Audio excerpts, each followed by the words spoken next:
പ്രിയപ്പെട്ട CP, പ്രിയപ്പെട്ട സുനിൽ, പ്രിയ സുഹൃത്തുക്കളെ, എല്ലാവർക്കും നമസ്കാരം.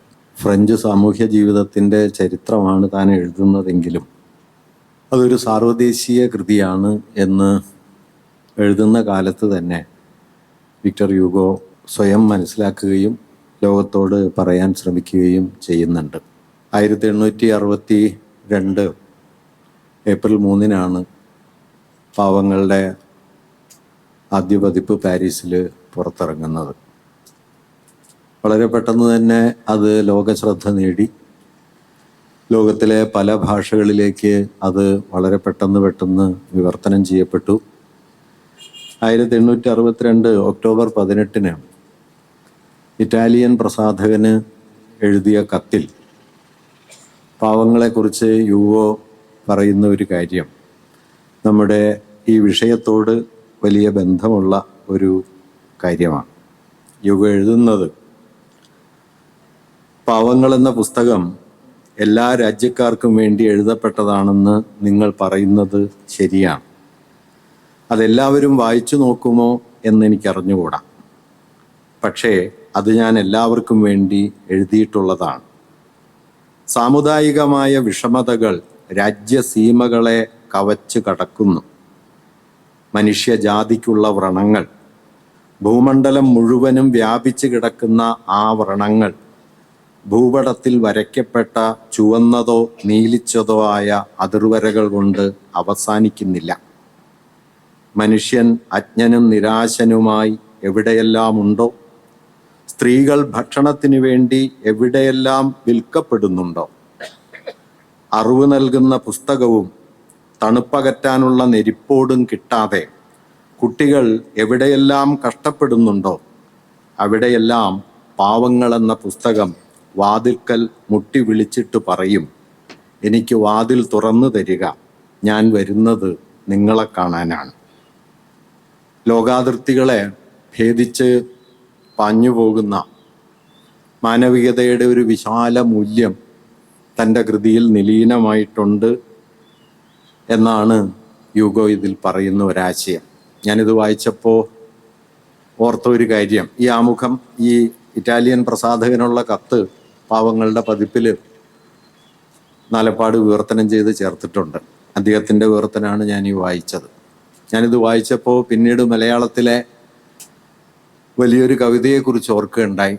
എടശ്ശേരിയുടെ കുടിയിറക്കപ്പെടും കൂട്ടരെ പറയുവിൻ ഏത് ദേശക്കാർ നിങ്ങൾ എന്ന് തുടങ്ങി അവസാന കവിത എത്തുന്നത്, അതുകൊണ്ടെന്തുണ്ട് ആർക്കാനും ഉടമയോരാത്ത ഭൂപടമേലും പാഴ്വരയ്ക്കർത്ഥമുണ്ടോ എന്ന് കഴിഞ്ഞ് എടശ്ശേരി പറയുന്നത്, എവിടവിടങ്ങളിൽ ചട്ടികലങ്ങൾ എടുത്തെറിയപ്പെടുന്നുണ്ട് ഈ പാരിടത്തിൽ, അവിടവിടങ്ങളെ കൂട്ടി വരയ്ക്കണം പുതിയൊരു രാഷ്ട്രത്തിന് അതിർവരകൾ. എടശ്ശേരി എഴുതുന്ന ആശയം മുമ്പേ ഈ വരിയിൽ വരുന്നുണ്ട്. ഭൂമണ്ഡലം മുഴുവൻ വ്യാപിച്ചു കിടക്കുന്ന മനുഷ്യജാതിയുടെ വ്രണങ്ങൾ ഭൂപടത്തിൽ വരയ്ക്കപ്പെട്ട ചുവന്നതോ നീലിച്ചതോ ആയ അതിർവരകൾ കൊണ്ട് അവസാനിക്കുന്നില്ല. ഈ കത്തിൻ്റെ അവസാന ഭാഗത്ത് അദ്ദേഹം ഗംഭീരമായൊരു വാക്യം കൂടി എഴുതുന്നുണ്ട്. നാം ഇപ്പോൾ കടന്നു പോരുന്ന അത്രമേൽ ദുഃഖമയമായ പരിഷ്കാര ഘട്ടത്തിൽ പാവങ്ങളുടെ പേർ മനുഷ്യൻ എന്നാണ്. അങ്ങനെ 19-ാം നൂറ്റാണ്ട് ജന്മം നൽകിയ മാനവികതാ ബോധത്തിൻ്റെ ഏറ്റവും കാതലായ ഒരു മൂല്യത്തെയാണ് താൻ ഈ കൃതിയിൽ പ്രകാശിപ്പിക്കാൻ ശ്രമിക്കുന്നത് എന്ന് അദ്ദേഹം 1862 ഈ കത്തിൽ എഴുതുന്നുണ്ട്. പാവങ്ങളുടെ ആമുഖം അദ്ദേഹം എഴുതിയത് റഫീഖ് ഇവിടെ അത് ഉദ്ധരിക്കുകയുണ്ടായി. ആ ആമുഖം അദ്ദേഹം എഴുതുന്നത് 1860 അവസാനമാണ്. അതിനു മുമ്പ് സുദീർഘമായ മറ്റൊരു ആമുഖം ഇതിനെഴുതാൻ അദ്ദേഹം തുനിയുന്നുണ്ട്. 2 ഭാഗങ്ങളുള്ള, ഒന്നാം ഭാഗത്തിന് ദൈവമെന്നും രണ്ടാം ഭാഗത്തിന് ആത്മാവെന്നും ഗോഡെന്നും സോളെന്നും പേരായ 2 ഭാഗങ്ങളുള്ള ദീർഘമായൊരു ആമുഖം തൻ്റെ കൃതിയെ ഒരു ദാർശനികമായ ഒരു ആമുഖത്തിലൂടെ മനുഷ്യാവസ്ഥയെക്കുറിച്ചുള്ള വലിയ ചില ചോദ്യങ്ങളിലേക്ക് ചേർത്ത് വെക്കണം എന്ന് കരുതിക്കൊണ്ട് ഹ്യൂഗോ എഴുതി തുടങ്ങിയ ഒരു ആമുഖമുണ്ട്. നേരത്തെ ഇവിടെ പലരും പരാമർശിച്ച യോസയുടെ അദ്ദേഹത്തിൻ്റെ പാവങ്ങളെക്കുറിച്ചുള്ള പഠനത്തിൽ അക്കാര്യം സൂചിപ്പിക്കുന്നുണ്ട്. 1860 ഏപ്രിൽ 26 മുതൽ 1860 മെയ് 12 വരെയാണ് യൂഗോ ഈ കൃതിയുടെ അവസാന പതിപ്പ് വായിക്കുന്നത്, കയ്യെഴുത്ത് പ്രതി അവസാനമായി വായിക്കുന്നത്. ഇതിന് ദീർഘമായൊരു രചനാചരിത്രമുണ്ട്. 1845 മുതൽ 48 വരെയാണ് അദ്ദേഹം ഇതിൻ്റെ ആദ്യ കരട് എഴുതുന്നത്. മിസറീസ് എന്ന പേരിലാണ് ഇതിൻ്റെ ആദ്യ കരട് അദ്ദേഹം തയ്യാറാക്കുന്നത്. പിന്നീട് 1860-62 കാലത്താണ് നാം ഇന്ന് കാണുന്ന രൂപത്തിലേക്ക് അതിനെ അദ്ദേഹം രൂപാന്തരപ്പെടുത്തുന്നത്. ആ പരിവർത്തനത്തെക്കുറിച്ച് David Bellos novel of the century എന്ന പേരിൽ ഈ പാവങ്ങളെക്കുറിച്ച് അതിവിസ്തൃതമായ പഠനം നടത്തിയ ഡേവിഡ് ബെല്ലോസ് പറയുന്നത്, ഈ കാലം കൊണ്ട് from a compact story to a dense forest എന്ന നിലയിൽ ഇത് മാറി എന്ന് പറയുന്നുണ്ട്. വളരെ കെട്ടുറപ്പുള്ള ഒരു കഥ എന്നതിൽ നിന്ന് അതിസാന്ദ്രമായ ഒരു നിബിഡ വനമായി ഈ കൃതി മാറി തീർന്നു എന്ന് അദ്ദേഹം പറയുന്നുണ്ട്. വാസ്തവത്തിൽ അത്ര മാത്രമല്ല മാറ്റം. 1845 ഇദ്ദേഹം ഇത് എഴുതി തുടങ്ങുന്ന സമയത്ത് യൂഗോ ഒരു മൊണാർക്കിസ്റ്റാണ്, രാജപക്ഷപാതിയാണ്. രാജവാഴ്ചയോടും അതിൻ്റെ കോൺസ്റ്റിറ്റ്യൂഷണൽ മൊണാർക്കി എന്ന് വിശേഷിപ്പിക്കപ്പെടുന്ന നിയമവാഴ്ചയിൽ അധിഷ്ഠിതമായ രാജാധികാരത്തോട് കൂറുള്ളതാണ് അദ്ദേഹത്തിൻ്റെ രാഷ്ട്രീയ വീക്ഷണം. എന്നാൽ ആ വീക്ഷണത്തെ റദ്ദാക്കിക്കൊണ്ട് 1851 നെപ്പോളിയൻ ബോണപ്പാർട്ട് അധികാരത്തിൽ വരുന്നു. നെപ്പോളിയൻ ബോണപ്പാർട്ടിൻ്റെ അട്ടിമറിയിൽ പ്രതിഷേധിച്ച് ഇയാൾ അധികാരം ഒഴിയുന്നതുവരെ താൻ ഈ രാജ്യത്ത് വസിക്കുന്നതല്ല എന്ന് പ്രഖ്യാപിച്ച് അദ്ദേഹം നാടുവിടുന്നു. 1870 പിന്നീട് അദ്ദേഹം തിരിച്ചു വരുന്നത് പാരീസിലേക്ക്. ആ പ്രവാസകാലത്താണ് അദ്ദേഹം പിന്നെ ഈ കൃതി എഴുതി പൂർത്തിയാക്കുന്നത്. ഈ കാലത്തിനിടയിൽ യൂഗോയ്ക്ക് സംഭവിച്ച പ്രധാനപ്പെട്ട ഒരു മാറ്റം, കോൺസ്റ്റിറ്റ്യൂഷണൽ മൊണാർക്കിസ്റ്റ് എന്നതിൽ നിന്ന് അദ്ദേഹം ഒരു റിപ്പബ്ലിക്കനായി രൂപാന്തരപ്പെടുകയും ജനാധികാരമാണ് അധികാരത്തിൻ്റെ അടിസ്ഥാനമെന്ന നിലയിലേക്ക് അദ്ദേഹത്തിൻ്റെ രാഷ്ട്രീയ വീക്ഷണമാകെ മാറുകയും ചെയ്യുന്നു. ഈ മാറ്റമാണ് ഒരു സാന്ദ്രമായ കഥയിൽ നിന്ന് അതിനിബിഡമായ ഒരു വനപ്രദേശം പോലെ ഈ കൃതിയെ മാറ്റി തീർത്തത് എന്ന് അതേക്കുറിച്ചുള്ള പഠനങ്ങളൊക്കെ പറയുന്നുണ്ട്. പക്ഷെ അങ്ങനെ ഈ കൃതി മാറ്റിയതിന് ശേഷം 1860 ജൂലൈ മാസത്തില് ജൂലൈ 26 മുതൽ ഓഗസ്റ്റ് 14 വരെ ഏതാണ്ടൊരു 20ഓളം ദിവസം എടുത്ത് അദ്ദേഹം ഈ ആമുഖം എഴുതി സോൾ എന്ന ശീർഷകത്തിലുള്ള അതിൻ്റെ 1-ാം ഭാഗം എഴുതി പൂർത്തിയാക്കി. ഗോഡ് എന്ന ശീർഷകത്തിലുള്ള 1-ാം ഭാഗം എഴുതി പൂർത്തിയാക്കി.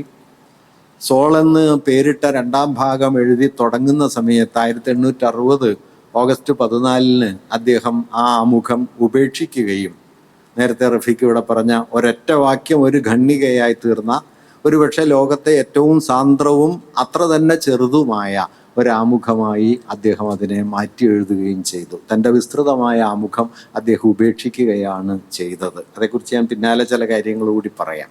ആ ആമുഖത്തിൽ അദ്ദേഹം മറ്റു ചില സൂചനകൾ, ഒരുപക്ഷെ ഈ കൃതിയെ സംബന്ധിക്കുന്ന മറ്റു ചില സൂചനകൾ റഫീഖൂടെ വായിച്ചതാണ് എങ്കിൽ ഞാൻ ആ ഭാഗം ഒന്നുകൂടി വായിക്കുന്നു.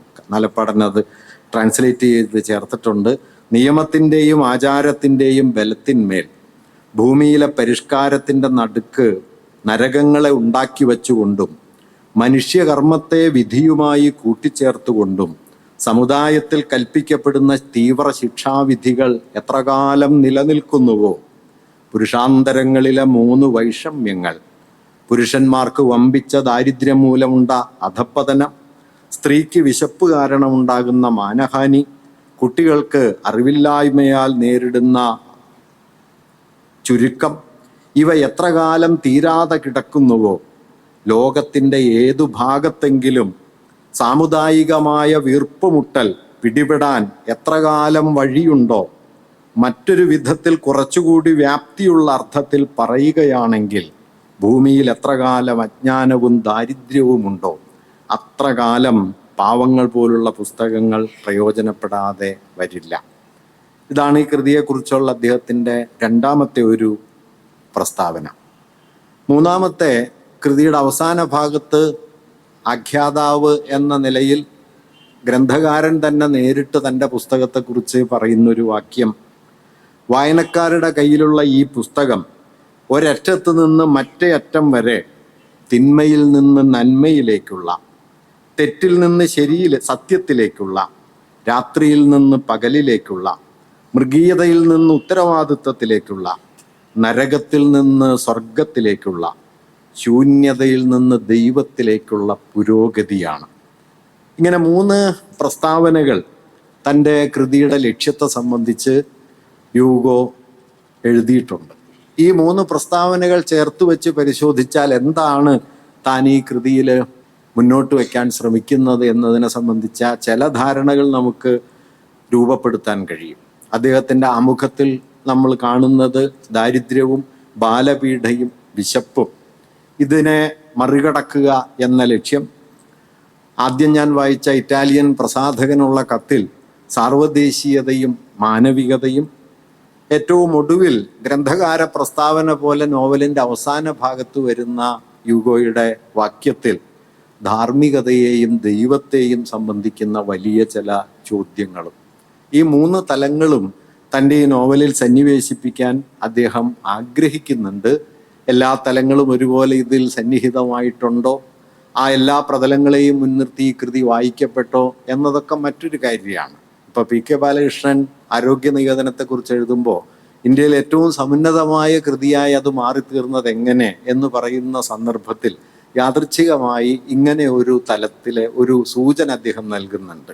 ഒരു കൃതി, ഒരു നോവൽ മഹത്തായ നോവലായി തീരുന്നത് അതൊരു ഭാഗത്ത് പ്രാഥമികമായ ഒരു കഥയായിരിക്കുക, 2 കഥാപാത്രങ്ങളെ സാമൂഹിക ബന്ധങ്ങളുടെ സംയോജിത സ്ഥാനങ്ങളായി അവതരിപ്പിക്കുക വഴി മുന്നിലേക്കും പിന്നിലേക്കും പടരുന്ന ബന്ധങ്ങളുടെ നടുവിൽ അവരെ പ്രതിഷ്ഠിക്കുക വഴി ചരിത്രത്തിൻ്റെ വിശാലമായ ഒരു ഭൂമികയായ ഒരു കൃതി മാറിത്തീരുക. 3 മനുഷ്യാവസ്ഥയും പ്രാപഞ്ചികതയും തമ്മിലുള്ള മുഖാമുഖത്തിൻ്റെ കഥയായി കൂടി അതിനെ മാറ്റി തീർക്കുക. ഈ 3 കാര്യങ്ങൾ നിറവേറ്റുമ്പോഴാണ് ഒരു മഹത്തായ നോവൽ ഉണ്ടാവുക എന്ന് താരാശങ്കറിനെ മുൻനിർത്തിയിട്ട് ബാലകൃഷ്ണൻ പറയുന്നുണ്ട്. ഏതാണ്ട് ഈ 3 കാര്യങ്ങളും താൻ അഭിസംബോധന ചെയ്യാൻ ശ്രമിക്കുന്നുണ്ട് എന്ന് അദ്ദേഹം യൂഗോ ഈ കൃതിയിൽ സൂചിപ്പിക്കുകയും ചെയ്യുന്നുണ്ട്. അങ്ങനെ തൻ്റെ പുസ്തകത്തിൻ്റെ വിശാല താല്പര്യം, അദ്ദേഹം ഉപേക്ഷിച്ച് കളഞ്ഞ ആമുഖം വാസ്തവത്തിൽ ഈ പ്രമേയത്തെ അഭിസംബോധന ചെയ്യാനാണ് ശ്രമിച്ചത്. ഒരുപക്ഷെ താനായി തന്നെ തൻ്റെ കൃതിയെ അത്രമേൽ വിപുലമായ ഒരു വ്യാഖ്യാനത്തിലേക്ക് കടത്തേണ്ടതില്ല.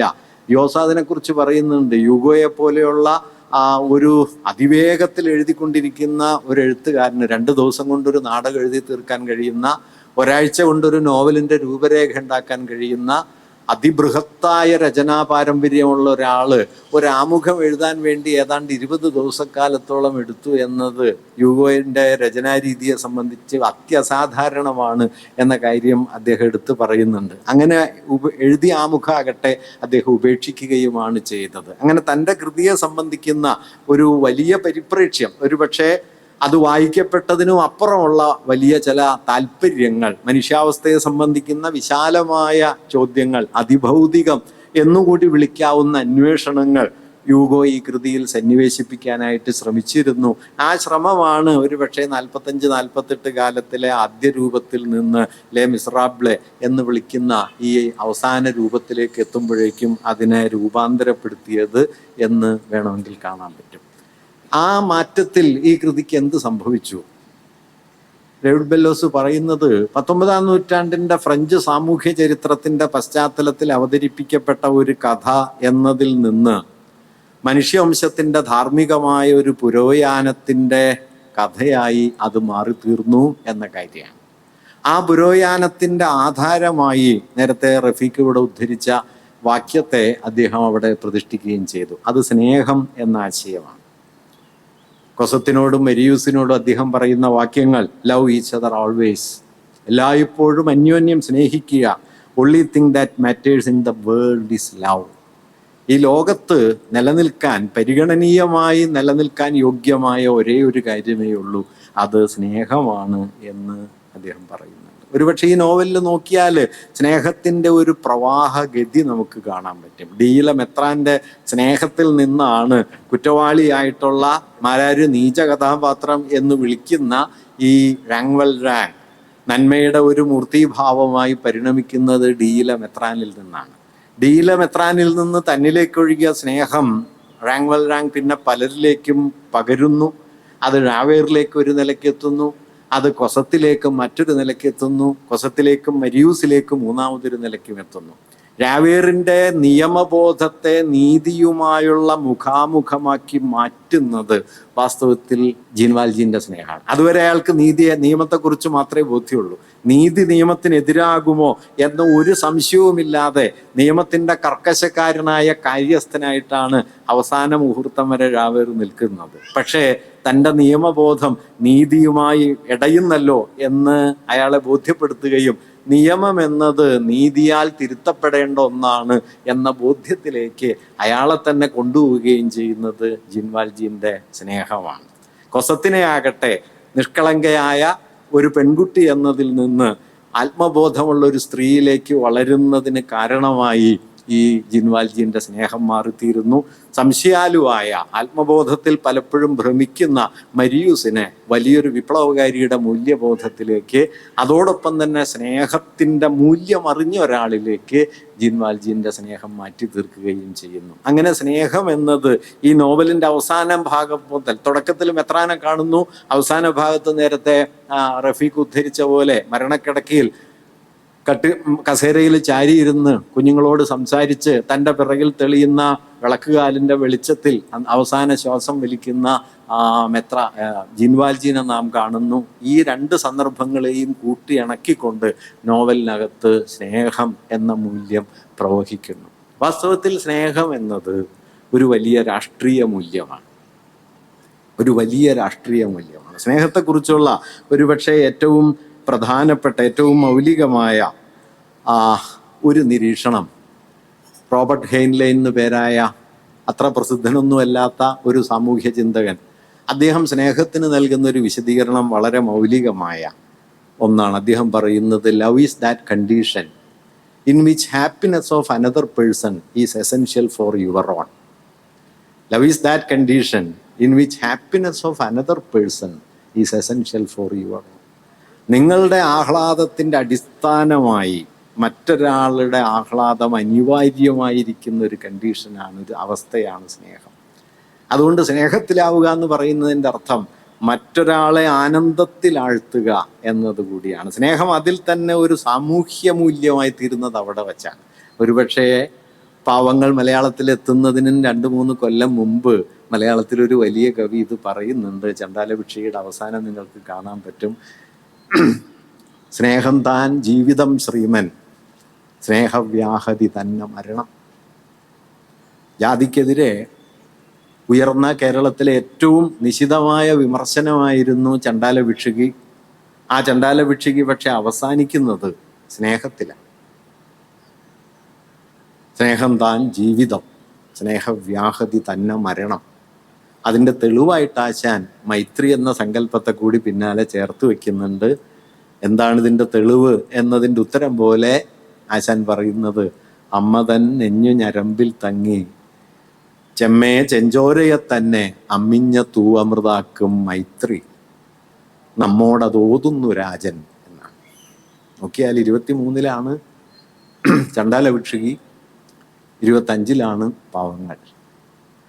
അങ്ങനെ സ്നേഹം എന്നത് നേരത്തെ റഫീഖൂടെ പറഞ്ഞല്ലോ, ഒരു പുതിയ മൂല്യമായിട്ട് സ്നേഹം നമ്മുടെ സാമൂഹ്യ ജീവിതത്തെ മാറ്റുന്നു. അതിനും കുറച്ച് വർഷം മുമ്പ് ആശാൻ ലീല എഴുതുന്നുണ്ട്, പ്രണയപരവശേ ശുഭം എന്ന് പറഞ്ഞ്. കേരളത്തിൽ പ്രണയം എന്ന അനുഭവം വളരെ വിദൂരമായിരിക്കുന്ന ഒരു കാലത്ത് പ്രണയപരവശേ ശുഭം എന്നെഴുതി, അറിവിൽ അനുരാഗമേറയാൾ എന്നെഴുതി, സ്നേഹം എന്നതിന് ഈ വ്യവസ്ഥക്കെതിരെ പായാൻ കെൽപ്പുള്ള അത്യന്തം ബലിഷ്ഠമായ ഒരു പുതിയ അനുഭവ മണ്ഡലമായി കേരളം തിരിച്ചറിയുന്ന ഒരു ഘട്ടത്തിൽ കൂടിയാണ് ഒരുപക്ഷെ പാവങ്ങൾ വരുന്നത്. ഇങ്ങനെ സ്നേഹം എന്ന് പറയുന്ന ഒരു അടിസ്ഥാന മൂല്യത്തെ ഡിയില മെത്രാനിൽ നിന്ന് റാങ്വൽ റാങ്ങിലേക്കും ഇയാളിൽ നിന്ന് കൊസത്തിലേക്കും അതുപോലെ മെരിയൂസിലേക്കും ഴാവേറിലേക്കും ഒക്കെ പ്രവഹിച്ച് ഒരുപക്ഷെ മനുഷ്യവംശത്തെ പുതുക്കാൻ പോന്ന ഏറ്റവും ആഴമുള്ള ഒരു മൂല്യമായി സ്നേഹത്തെ അവതരിപ്പിക്കുന്നു. ഒരുപക്ഷെ ആ മൂല്യമായിരിക്കണം പിൽക്കാലത്ത് നമ്മൾ സ്നേഹം എന്ന് പറയുന്നതിനെ വളരെ വ്യക്തിഗതം മാത്രമായി ഒന്നായി കാണുകയും തമ്മിൽ തമ്മിൽ മനുഷ്യർക്കിടയിലുള്ള ഒരു ഒരു ഒരു സ്വകാര്യ ബന്ധമായി കാണുകയും അതിൻ്റെ സാമൂഹികമോ രാഷ്ട്രീയമോ ആയ ഉള്ളടക്കത്തെ വേണ്ട പോലെ തിരിച്ചറിയാൻ പറ്റാതെ പോവുകയും ചെയ്ത ഒരു ഘട്ടത്തിൽ അതിൻ്റെ മറുപുറം ഒരുപക്ഷെ ഈ നോവലിനെ വായിച്ചാൽ അത് ഗൊയ്ഥയുടെ ഡോക്ടർ ഫൗസ്റ്റിൻ്റെ ഒരു മറുപുറം കൂടിയാണ് എന്ന് വേണമെങ്കിൽ കാണാം. മെഫിസ്റ്റോഫിലസിനെ കൊണ്ട് പിശാചിലേക്ക് നീങ്ങിപ്പോയ ഒരാളെ നമ്മൾ ഫൗസ്റ്റിൽ കാണുമ്പോൾ മെത്രാനെ കൊണ്ട് പിശാചത്വത്തിൽ നിന്ന് മാനവികതയിലേക്ക് വന്ന ഒരാളെ നമുക്ക് ജീൻ വാൽജീനിൽ കാണാം. മാരാർ ഇത് കണ്ടു കേട്ടോ.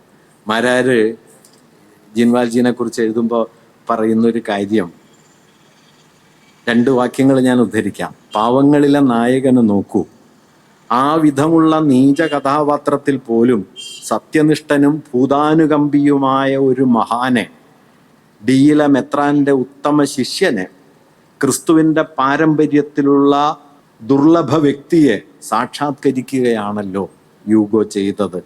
അതാണ് ആ കാവ്യത്തിൻ്റെ ഉത്കർഷത്തിനുള്ള പരമാവധി. പിന്നാലെ മാരാർ ഞാൻ ഈ പറഞ്ഞ സ്നേഹത്തെക്കുറിച്ചൊരു വാക്യം പറയുന്നു. ഒറ്റ വാക്കിൽ പറഞ്ഞാൽ സ്നേഹമാണ് ലോക ജീവിതത്തിലെ ശാശ്വത മൂല്യം. ആ സ്നേഹമാകട്ടെ ഒരൊറ്റയാളെയെങ്കിലും ഉള്ളഴിഞ്ഞ് സ്നേഹിക്കുന്നതിൽ നിന്നും തുടങ്ങി ലോകര മുഴുവൻ സർവപ്രാണികളെയും സ്നേഹിക്കാൻ വരെയുള്ള സുവിശാല ദീർഘമായ ഒരു പുരോഗതി മാർഗമാണ്. പലതിലേക്കും തുറന്നു കിടക്കുന്ന വഴിയുണ്ട് കേട്ടോ. ഒരു വീട എറുമ്പിനും വരുത്തരുത് എന്നതിലേക്ക് സർവ്വജീവജാലങ്ങളെയും സർവപ്രാണികളെയും സ്നേഹിക്കാൻ സാധിക്കുന്നത് വരെയുള്ള സുവിശാല ദീർഘമായ ഒരു പുരോഗതി മാർഗമാണ് സ്നേഹം.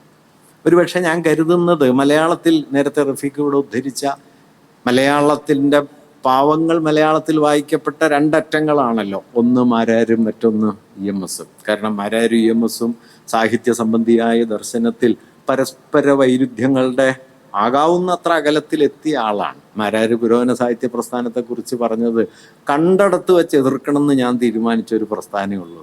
മൂപ്പരുടെ ഒരു വ്രതമായിരുന്നു അത്. മാമ്പഴത്തിൻ്റെ അവതാരിയിലേക്ക് ഒരു കാര്യമില്ല.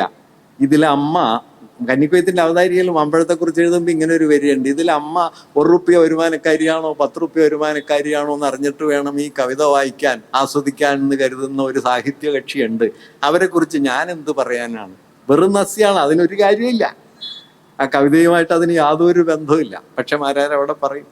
മാരാർക്ക് പിന്നെ അത് മാത്രമല്ല കേട്ടോ, മാരാരെ സംബന്ധിച്ച് ഇതിൽ വേറൊരു പ്രശ്നമുണ്ട്. അത് പക്ഷേ മാരാരോടുള്ള വിമർശകർ വേണ്ട പോലെ ഇപ്പൊ പുരോഗമന സാഹിത്യ പ്രസ്ഥാനം അടക്കം ശ്രദ്ധിച്ചിട്ടുണ്ടെന്ന് പറഞ്ഞുകൂടാ. ഞാനിത് തെറ്റാണെന്ന് പറയല്ല. മാരാരെ സംബന്ധിച്ച് സാഹിത്യം എന്ന് പറയുന്നത് ഒരു കേവല രസാസ്വാദനമല്ല. സാഹിത്യം എന്ന് പറയുന്നത് ആസ്വാദനമല്ല, അതൊരു ധാർമ്മിക പദ്ധതിയാണ്. ആ ധാർമ്മികത പദ്ധതിക്ക് എതിരാകുന്ന ഒന്നിനെയും മാരാർ അംഗീകരിക്കില്ല. അത് എഴുത്തച്ഛനായാലും അംഗീകരിക്കില്ല, കുഞ്ചൻ നമ്പ്യാരായ അംഗീകരിക്കില്ല. നമ്മുടെ സംസ്കാര ലോപം എന്ന് പറഞ്ഞൊരു ലേഖനം എഴുതിയിട്ടുണ്ട്. അതിൽ കല്യാണ സൗഗന്ധത്തിൽ ഭീമനും ഹനുമാനും തമ്മിലുള്ള തർക്കം ഷണ്ഡ ആവിഷ്കരിച്ച കുഞ്ചനമ്പ്യാരെ കുറിച്ച് മാരാർ എഴുതുന്നൊരു വാക്യം, ജീവിതത്തിൻ്റെ പരമമൂല്യങ്ങളെക്കുറിച്ച് 2 ജ്യേഷ്ഠാനുജന്മാർ തമ്മിൽ നടക്കുന്ന ആ സംവാദം എവിടെ, 2 മർക്കട പ്രകൃതികൾക്കിടയിലെ കടിപിടിയായി അവതരിപ്പിച്ച കവി എവിടെ? ഈ സംസ്കാര ദൂഷകനായ ഈ കവിപരീക്ഷയെക്കുറിച്ച് ഞാൻ എന്ത് പറയാനാണ്?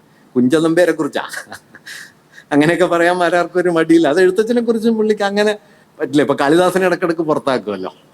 മൂപ്പരുടെ ധാർമ്മിക മൂല്യത്തിന് കാളിദാസന്റെ ഒരു കവിത ബോധ്യപ്പെട്ടില്ല എന്ന് വെച്ചാൽ അത് പ്രക്ഷിപ്താണെന്നാണ്, അല്ലാതെ അതിൽ വേറെ വാദമൊന്നുമില്ല. എന്താ പ്രക്ഷിപ്തായെന്ന് വെച്ചാൽ മൂപ്പർക്ക് ഇഷ്ടായില്ല, അത്രേ ഉള്ളൂ. എന്നാൽ ഇതേ പണി മറ്റേ മഹാഭാരതത്തിന്റെ ക്രിട്ടിക്കൽ എഡിഷൻ സൂക്താങ്കാർ തയ്യാറാക്കിയപ്പോൾ സൂക്താങ്കാർ ഒരു മെത്തഡോളജിയൊക്കെ ഉണ്ടാക്കിയിട്ട് അതിന് നിരക്കാത്ത ടെക്സ്റ്റുകളൊക്കെ ശ്ലോകങ്ങളൊക്കെ പ്രക്ഷിപ്താണെന്ന് പറഞ്ഞ് പുറത്താക്കുന്നതാണ്. ഇപ്പൊ ഗണപതിക്ക് വ്യാസൻ പറഞ്ഞു കൊടുത്ത് എഴുതിച്ചതാണ് മഹാഭാരതം എന്ന ഭാഗമൊന്നും സൂക്തങ്കാരുടെ ക്രിട്ടിക്കൽ എഡീഷനിലില്ല, അതൊക്കെ പ്രക്ഷിപ്താണെന്നാണ്. അത് മാരാർക്ക് ഇഷ്ടമായിട്ടില്ല. മാരാർ ഇങ്ങനെ തോന്നിയാസം കാണിക്കാൻ പാടില്ല എന്ന് പറഞ്ഞു. അത് പക്ഷെ മൂപ്പര് കാണിക്കും. മൂപ്പർക്ക് കാളിദാസന് എഡിറ്റ് ചെയ്യാം, സൂക്താങ്കാർക്ക് പക്ഷേ വ്യാസന് എഡിറ്റ് ചെയ്യാൻ പറ്റില്ല. ഞാൻ പറഞ്ഞത് അത് മാരാരുടെ ഒരു സൗന്ദര്യ വീക്ഷണത്തിന്റെ പ്രശ്നമാണ്. പക്ഷെ മാരാര് തൊടുന്ന പോയിന്റ് പ്രധാനമാണ്. ഈ സ്നേഹം എന്ന് പറയുന്ന ഒരു മൂല്യത്തെ മാരാർ എങ്ങനെ കാണുന്നു എന്നുള്ളത് ഇവിടെ ശ്രദ്ധിക്കേണ്ടതാണ്. നമ്മൾ ഒരുപക്ഷെ EMS പാവങ്ങളെ കുറിച്ച് പറയുന്ന ഒരു കാര്യം, ഒരു നൂറ്റാണ്ടിന് മുമ്പ് യൂറോപ്പിലാകെ അടിച്ചു കയറിയതും ഇന്ത്യയിലേക്ക് അടിച്ചു കയറിക്കൊണ്ടിരിക്കുന്നതുമായ സമഗ്ര വിപ്ലവത്തിൻ്റെ ആത്മാവ് ഉൾക്കൊണ്ട കൃതിയാണ് പാവങ്ങൾ എന്നാണ് EMS പറയുന്നത്. കേരളത്തിലെ വിപ്ലവ പ്രസ്ഥാനത്തെ വളരെയേറെ വളർത്താൻ അത് സഹായിച്ചു എന്നും EMS പറയുന്നുണ്ട്. അപ്പൊ പ്രത്യക്ഷത്തിൽ ഒരുപക്ഷെ മാരാരുടെ ഈ വ്യക്തിപരമായ ഒരു സ്നേഹഭാവവും EMSൻ്റെയും ദാമോദരൻ്റെയും ഒക്കെ സാമൂഹികതാ സങ്കല്പവും തമ്മിൽ ഒരു വൈരുദ്ധ്യമുണ്ടെന്ന് തോന്നാമെങ്കിലും ആ വൈരുദ്ധ്യത്തെ പരിഹരിക്കുന്ന ഒരു ഘടകമാണ് വാസ്തവത്തിൽ സ്നേഹം എന്നാണ് ഞാൻ കരുതുന്നത്. കാരണം സ്നേഹം വളരെ വിപ്ലവപരമായ ഒരു മൂല്യമാണ്. അത് ഇന്ന് കൂടുതൽ ഉറപ്പിച്ചു പറയണം. കാരണം പക വിതച്ച് പക വെതറി വിദ്വേഷം പടർത്തി മനുഷ്യർക്കിടയിൽ ആകാവുന്നത്ര ശത്രുതയും പിളർപ്പും ഉണ്ടാക്കാൻ ഫാസിസ്റ്റുകൾ ശ്രമിച്ചുകൊണ്ടേയിരിക്കുന്ന സമയത്ത് സ്നേഹം താൻ ജീവിതം ശ്രീമൻ, സ്നേഹവ്യാഹതി തന്നെ മരണം എന്നത് എത്രയോ ആഴമുള്ള ഒരു രാഷ്ട്രീയ ആശയം. അതുകൊണ്ട് സ്നേഹം എന്ന് പറയുന്നത് വാസ്തവത്തിൽ സ്നേഹം സാധ്യമല്ല. സമൂഹം പല തട്ടുകളായി തിരിക്കുന്നതോടെ സ്നേഹപ്രവാഹം ഉണ്ടാവില്ല. അതുകൊണ്ട് സ്നേഹം സാർവത്രികമാകുന്നു എന്ന് പറഞ്ഞു കഴിഞ്ഞാൽ അതിൻ്റെ അർത്ഥം സാമൂഹികമായ വിഭജനങ്ങൾ, അസമത്വങ്ങൾ, തട്ടുതിരിവുകൾ അവസാനിക്കുന്നു എന്നാണ്. അതുകൊണ്ടാണ് ആശാൻ അനുരാഗത്തെ അവസാനത്തെ മൂല്യമായിട്ട് പ്രതിഷ്ഠിക്കുന്നത്. ആശാനിൽ എന്തുകൊണ്ട് അനുരാഗം എന്ന് പറഞ്ഞാൽ ആണിനും പെണ്ണിനും തമ്മിൽ തോന്നുന്ന സവിശേഷമായ ഒരു ആകർഷണം എന്നുള്ള നിലയ്ക്കല്ല ആശാൻ പ്രണയത്തെക്കുറിച്ച് പറയുന്നത്. മറിച്ച് ഇതിനൊക്കെ അപ്പുറം പോകുന്ന, എല്ലാ വ്യവസ്ഥയുടെ വേർതിരിവുകൾക്കും അപ്പുറം പോകുന്ന ഒരടിസ്ഥാന മൂല്യം എന്ന നിലയ്ക്ക് സ്നേഹം എന്നതിനെ അതിൻ്റെ സവിശേഷമായൊരു ഭാവത്തിൽ പ്രതിഷ്ഠിച്ചതാണ് ആശാന്റെ കവിതയിലെ പ്രണയം എന്ന് പറയുന്നത്. അതുകൊണ്ടാണ് പഴകിയ തരുവല്ലി മാറ്റിടാം, പുഴയൊഴുകും വഴി വേറെയാക്കിടാം, കഴിയുമിവ മനസ്സുമാർ മനസ്സൊഴിവതശക്യം ഒരാളിലൂന്നിയാൽ എന്ന് ആശാൻ എഴുതുന്നത്. സ്നേഹം എന്ന് പറയുന്നത് അങ്ങനെ ദൃഢമായ, അദൃശ്യമായ, ആർക്കും ഒലച്ചു കളയാൻ പറ്റാത്ത ഒന്നാണ് സ്നേഹം എന്ന് പറയുന്നത്. വാസ്തവത്തിൽ സാമൂഹ്യ അസമത്വങ്ങൾക്കെതിരെയുള്ള ഏറ്റവും ശക്തിമത്തായ അടിസ്ഥാന ഊർജം എന്ന നിലയിലാണ് ആ സ്നേഹത്തെ.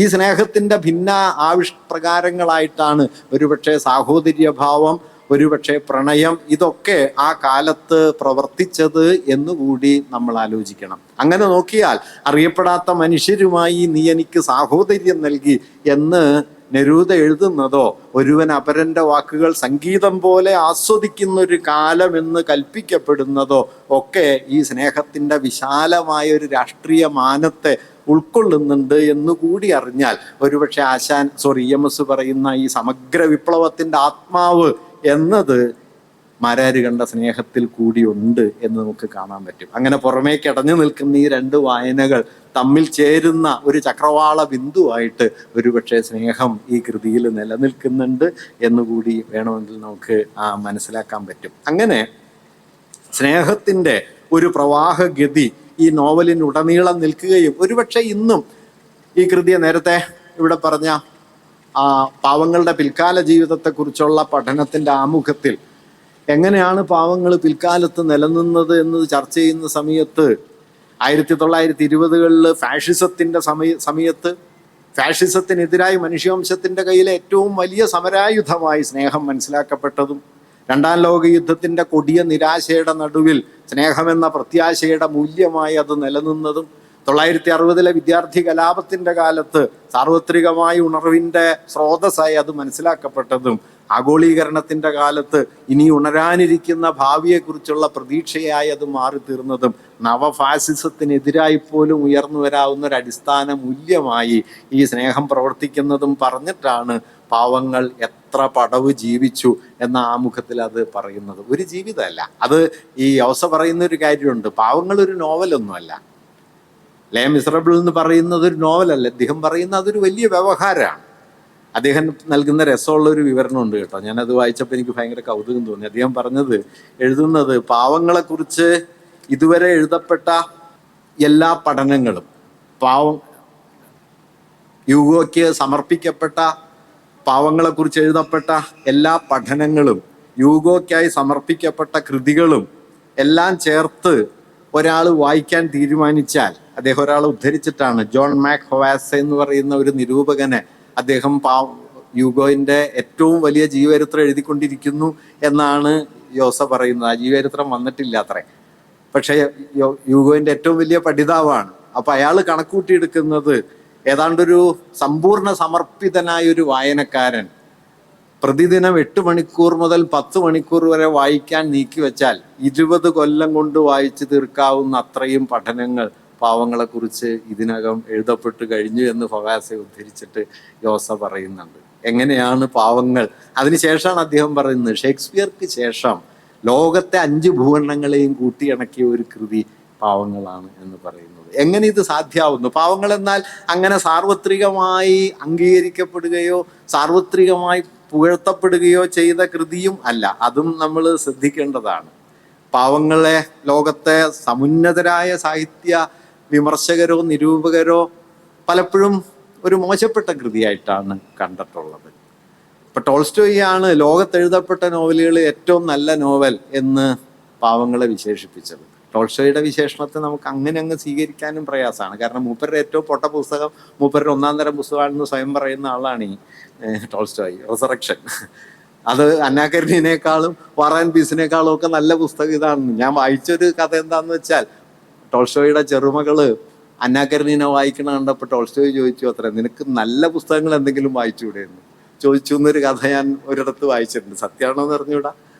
അദ്ദേഹം കരുതിയത് റിസറക്ഷനാണ് ഏറ്റവും നല്ല കൃതി എന്നാണ്. നേരത്തെ ഇവിടെ പറഞ്ഞു അത് നല്ലതാണ്, അജയൻ പറയുണ്ടായി അത് നല്ലതാണെന്ന് കേരളത്തിൽ പലരും പറഞ്ഞു. പക്ഷെ നിങ്ങൾ അന്ന വായിച്ചു നോക്കുകയോ വാർ ആൻഡ് പീസ് വായിച്ചു നോക്കുകയോ ചെയ്താൽ അത് റിസറക്ഷനോളം ഒന്നും നല്ലതായിട്ട് തോന്നില്ല. ഒരു പ്രത്യേക സാഹിത്യം ഒരു ധാർമ്മിക പ്രചോദനത്തിൻ്റെയും ധാർമ്മികമായ ഒരു ഉദ്ഗ്രഥനത്തിൻ്റെയും പ്രേരണയാകണമെന്ന് കരുതിയാൽ റിസറക്ഷൻ ആയിരിക്കും നല്ലത്. പക്ഷെ അല്ലാത്ത നിലയ്ക്ക് അത് അത്ര നല്ല കൃതി എന്ന് പറയാൻ പറ്റുമോയെന്ന് സംശയമാണ്.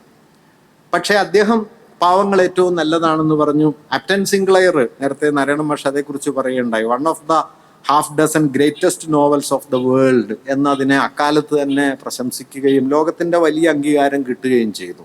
എന്നാൽ അക്കാലത്തെ വലിയ എഴുത്തുകാർ പലരും, ഉദാഹരണത്തിന് മദാം ബോവറി എഴുതിയ യോസ മോഡേൺ നോവലിന്റെ തുടക്കം എന്ന് വിശേഷിപ്പിക്കുന്നത് മദാം ബോവറിയാണ്. 1857 ആണത് പുറത്തു വരുന്നത്.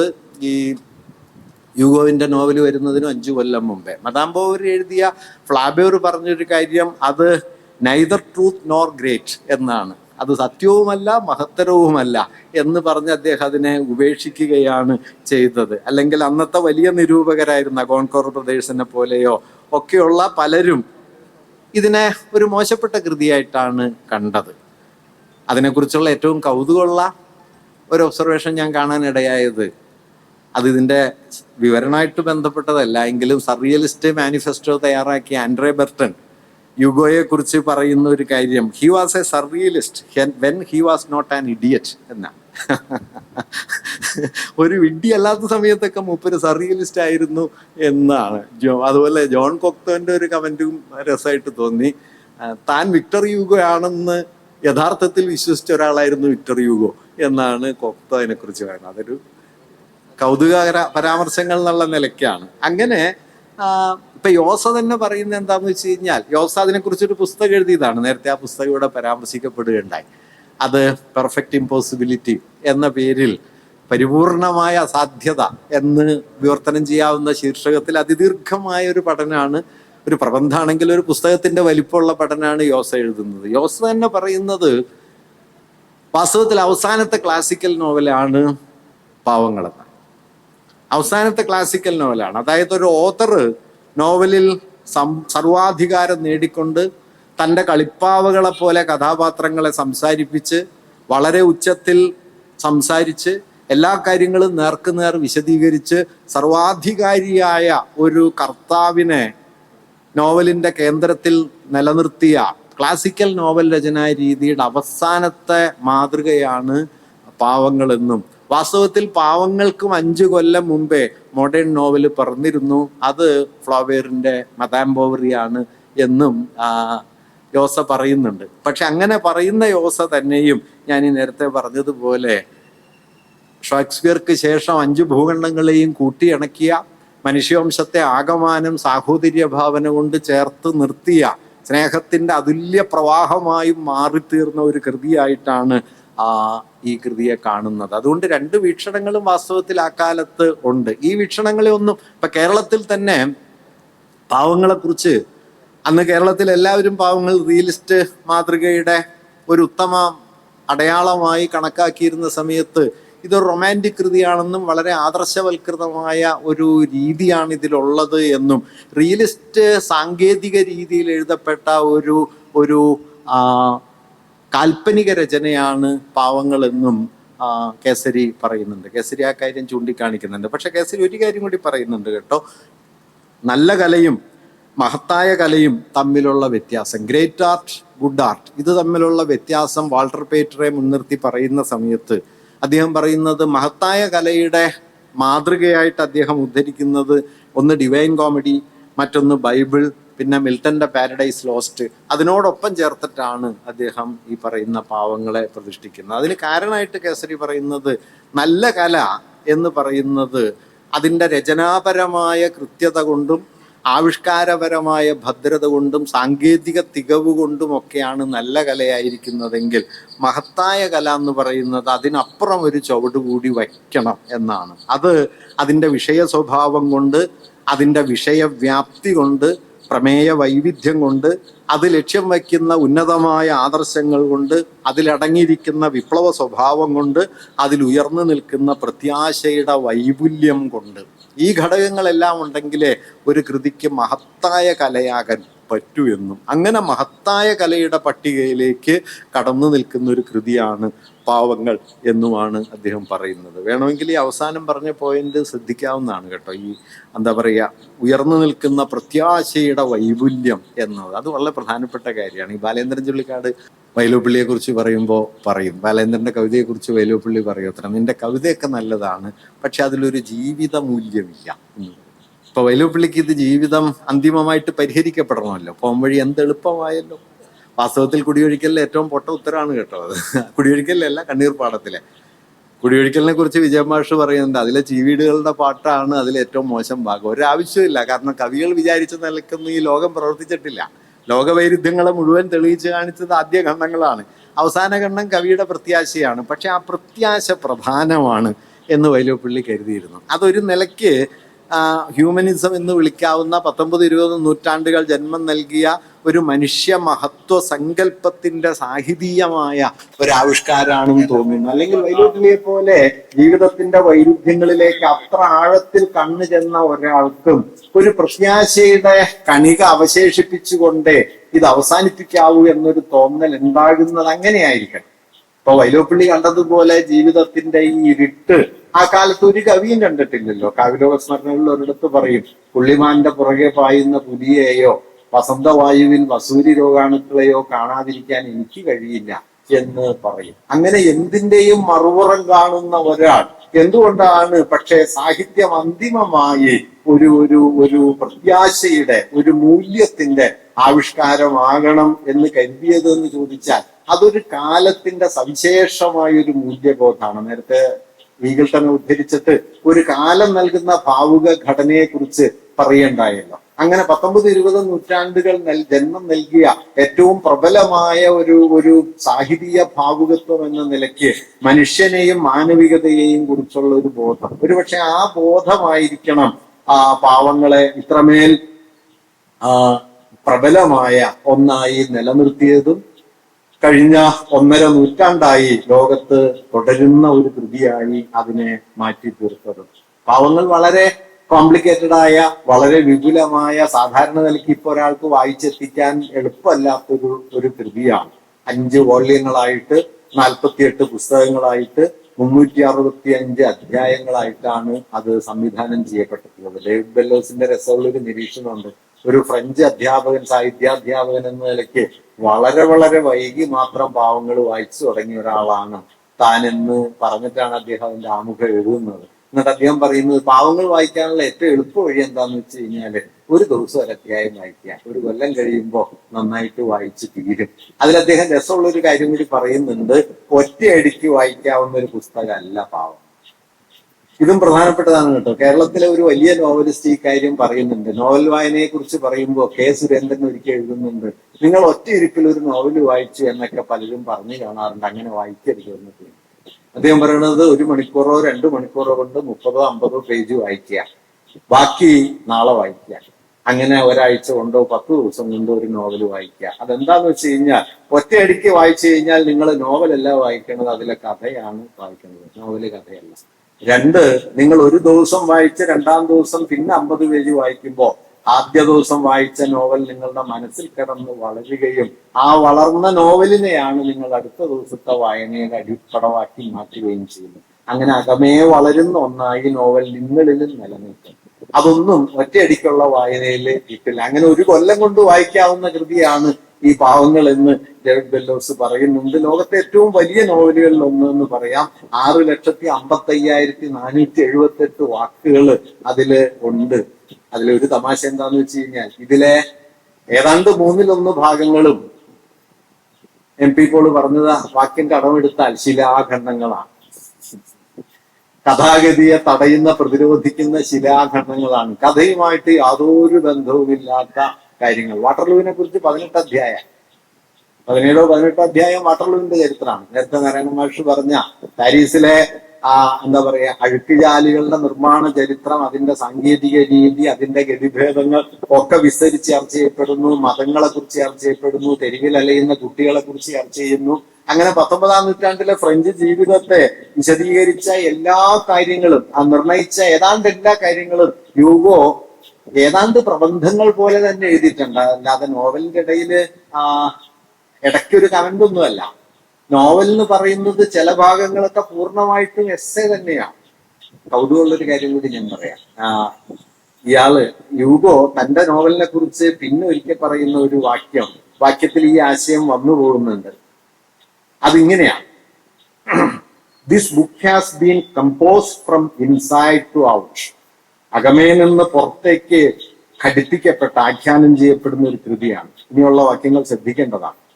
Destiny and in particular life, time and in particular this century, man and in particular people, God and in particular this world.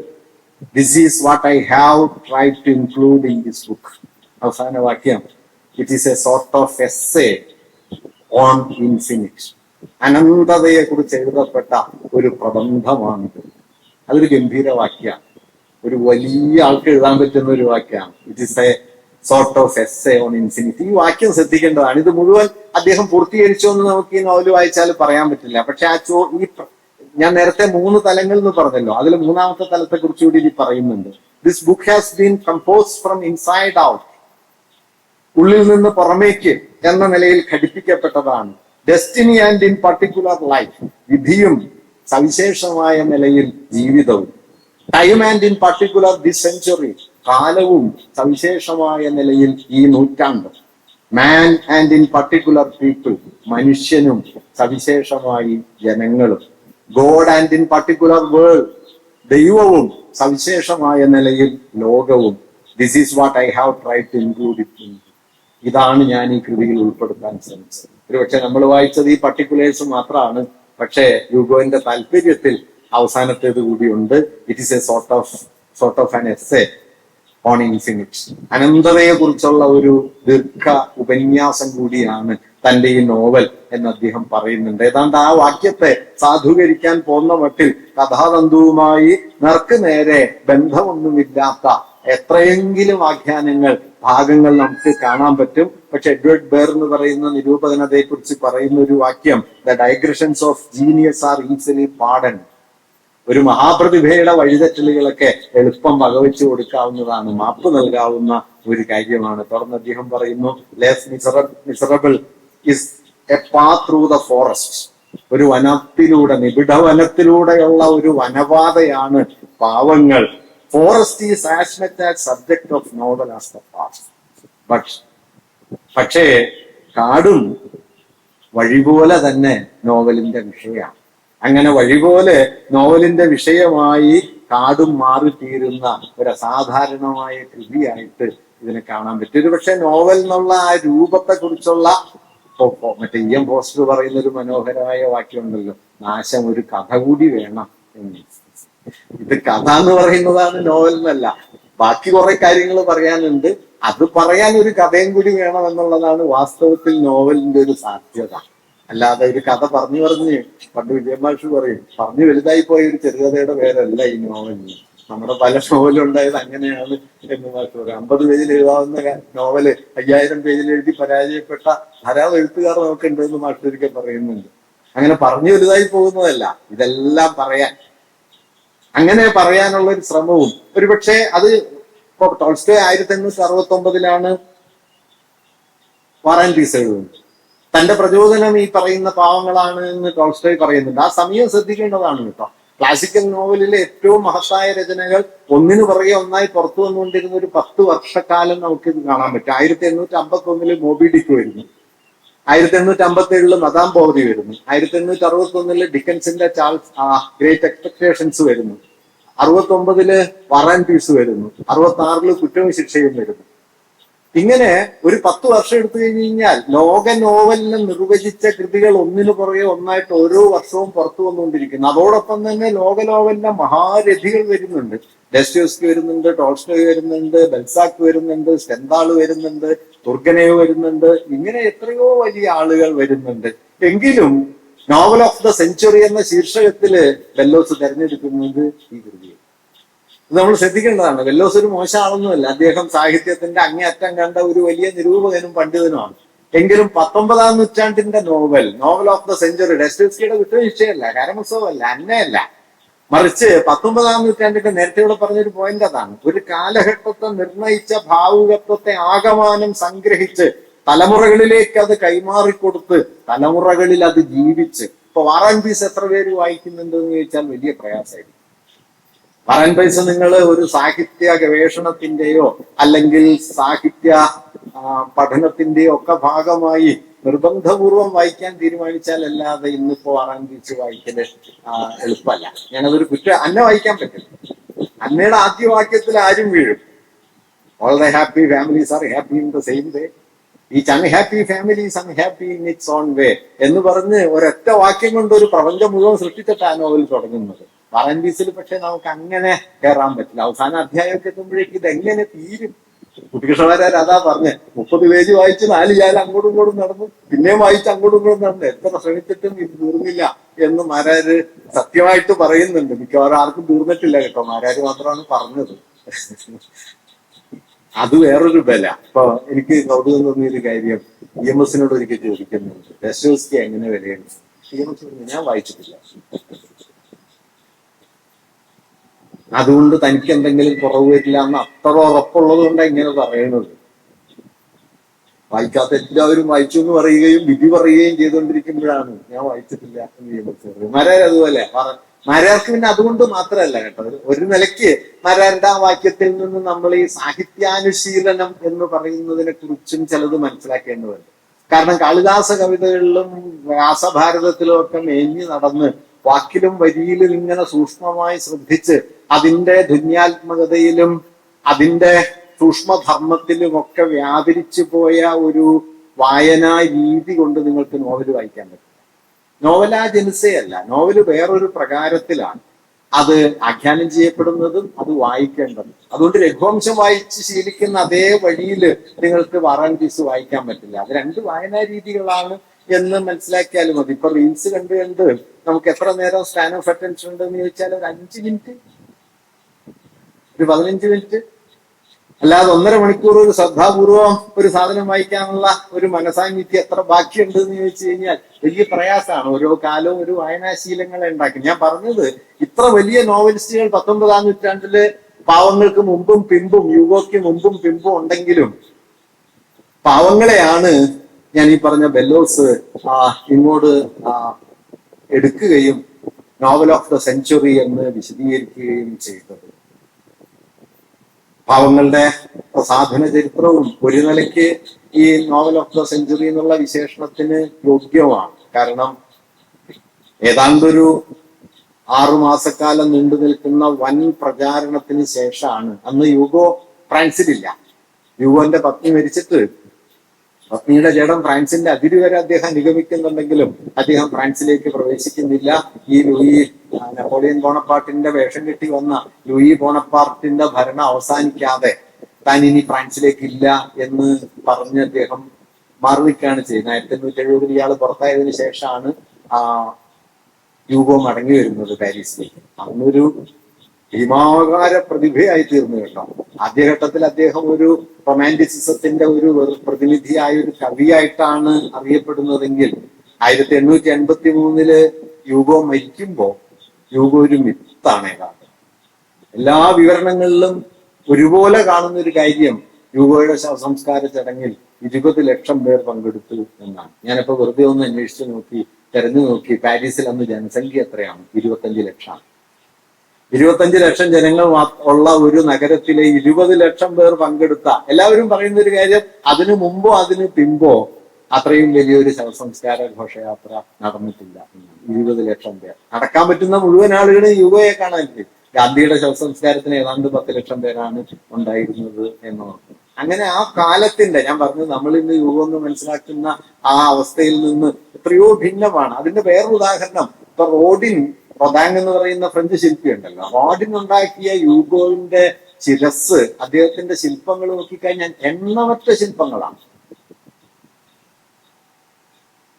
കാലിഫോർണിയയിലെ ഒരു മ്യൂസിയത്തിലെ ഒരു ഹാള് റോഡിൻ ശില്പങ്ങളുടേതാണ്. അതില് 8-9 ശില്പങ്ങള് യൂഗോയുടെ ശിരസ്.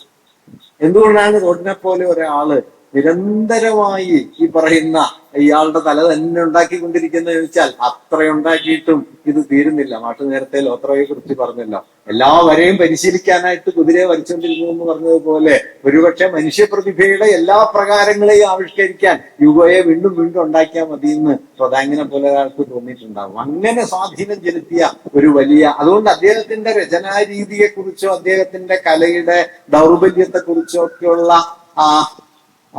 വിമർശനങ്ങളെ ഒക്കെ മറികടക്കുന്ന മട്ടിലാണ് അത് പ്രസിദ്ധീകരിക്കപ്പെട്ടതും അത് പിന്നീട് വായിക്കപ്പെട്ടതും. 1862 ഏപ്രിൽ 3 അത് പാരീസിൽ പുറത്തു വരുന്നത്. 1860 ആദ്യത്തെ 2 വോള്യങ്ങൾ, മെയ് 15 പിന്നത്തെ 3 വോള്യങ്ങൾ പുറത്തു വന്നു. അക്കാലത്തുള്ള ഏറ്റവും വലിയ പ്രതിഫലം അതിന് കിട്ടിയിട്ടുണ്ട്. 3,12,000 ഫ്രാങ്കാണ് അന്ന് കിട്ടിയത്. അത് അതിന്റെ കണക്കെന്താന്ന് വെച്ച് കഴിഞ്ഞാൽ, അന്നത്തെ നിലയില് ഫ്രാൻസിലെ ഏറ്റവും ഉയർന്ന ജോലിയിലുള്ള 120 സിവിൽ സർവൻസിന്റെ ഒരു വർഷത്തെ പ്രതിഫലം ചേർത്ത് വെച്ചാലാകുന്ന തുക, അത്രയും ഈ നോവലിന് പ്രതിഫലം വാങ്ങിയിട്ടാണ് മൂപ്പര് ഈ നോവലിൽ കൊടുത്തത്. ചെറിയ പുള്ളിയൊന്നും ആയിരുന്നില്ല, അതിനെല്ലാം കൃത്യം വ്യവസ്ഥ ഉണ്ടായിരുന്നു കേട്ടോ. കച്ചവടമൊക്കെ നല്ല കൃത്യമായിരുന്നു. അത് നേരത്തെ വള്ളത്തോളിനെ കുറിച്ച് പറഞ്ഞ പോലെയാ.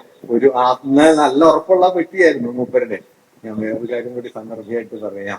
യൂഗോ അവസാനം വരെ കൊളോണിയലിസത്തിന് അനുകൂലമായിരുന്നു.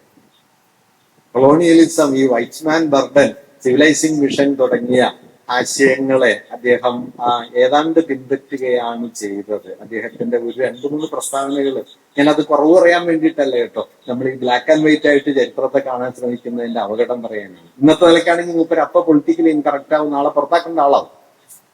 യൂഗോ പറഞ്ഞൊരു വാക്യതാണ്, God offers Africa to Europe, take it. ദൈവം ആഫ്രിക്കയെ യൂറോപ്പിന് നൽകുന്നു, എടുക്കൂ എന്ന് പറയുന്നു. മറ്റൊരു വാക്യം, in the 19th century the white man made a man out of black.